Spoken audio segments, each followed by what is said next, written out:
Dr. Davis to the stand.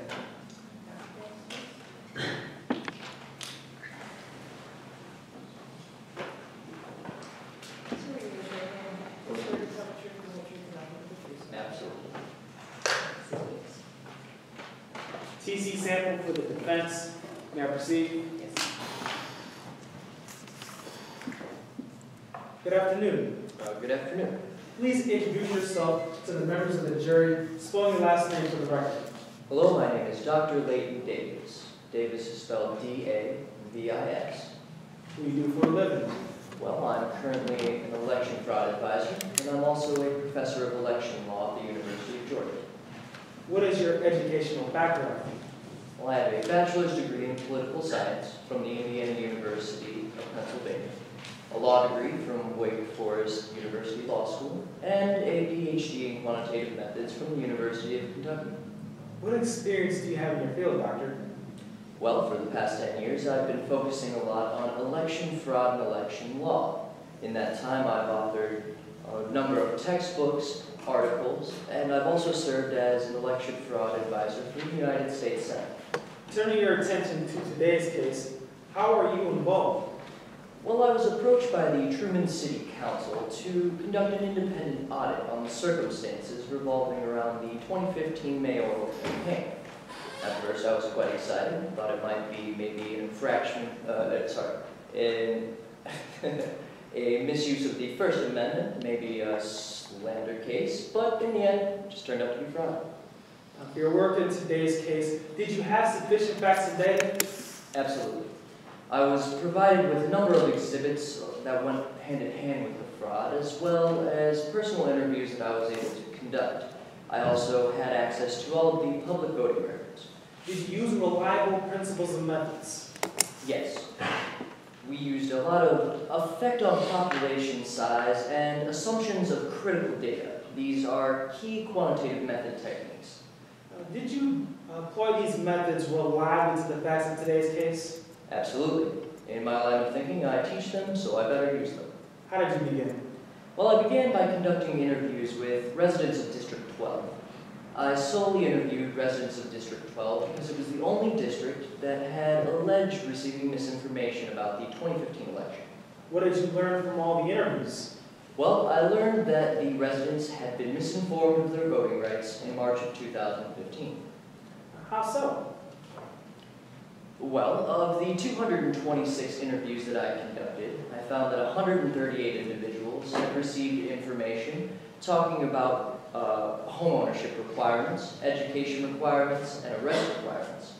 166 individuals had indicated that they were told they could vote the day after the election, March 18, 2015, and 75 individuals reported contact with a man named Bailey Reynolds, who was impersonating an election official from the state. None of the information received was true. After you conducted these interviews, how did you proceed? Well, I used the information that I had learned from the interviews to answer 3 specific questions. What were those 3 questions? Well, the first question was there fraud in the 2015 mayoral election? And what was the second question? The second question was, if there was fraud, did it change the outcome of the election? What about the last question? The final question was Mayor Max Heisman or any of his campaign staff involved in the fraud? I'll take these one at a time. Did you find evidence of fraud in this election? Yes, we found evidence of fraud from a gentleman named Casey French, who the voters had identified as Bailey Reynolds. Dr. Davis, is this a picture of Casey French? Yes, it is. How did the evidence link Mr. French to the election fraud? Well, this man, Casey French, who the voters identified as Bailey Reynolds, he was distributing flyers at the District 12 polling place, misleading the voters of their rights. Let's turn our attention now to the second question. Did you find evidence that this fraud changed the outcome of this election? Numerically, we did conclude that absent of any fraud and with a number of other assumptions, Elizabeth Ginger would have won. But ultimately, it's impossible to say how the voters would have reacted absent any fraud. Why is that?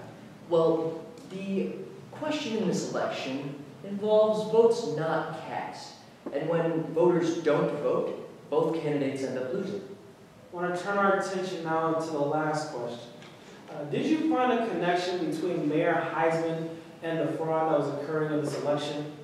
There was no evidence whatsoever to connect Mayor Heisman or his campaign to this fraud. Now, there have been allegations of such a connection, but our audit couldn't conclude anything that would say that. Did you find any evidence that Casey French was associated with the Heisman campaign? Well, we talked to all of the members of the Heisman campaign, and of the 63 members, only one person had alleged ever seeing this man around the campaign.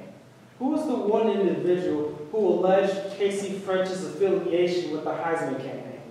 The one person was Mr. Heisman's speechwriter, Miss Sam Ziegler. Did your audit conclude that what Ms. Ziegler was saying to be true? No. Why is that? Well, for a number of reasons. The first is that of the other 62 members, no one corroborated Ms. Ziegler's story.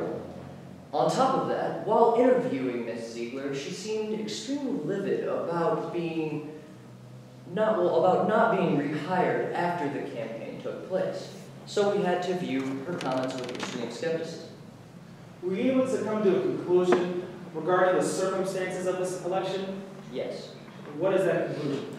Our conclusion is that there was definitely fraud in the 2015 mayoral election, but that none of it can be linked to Mayor Max Heisman or anyone on Mayor Max Heisman's campaign. The only person that this audit could conclusively link to that fraud is Casey French. Thank you for your time, Dr. Davis. Your Honor, this time no further questions. Yes, Your Honor, permission to set up the well courtroom.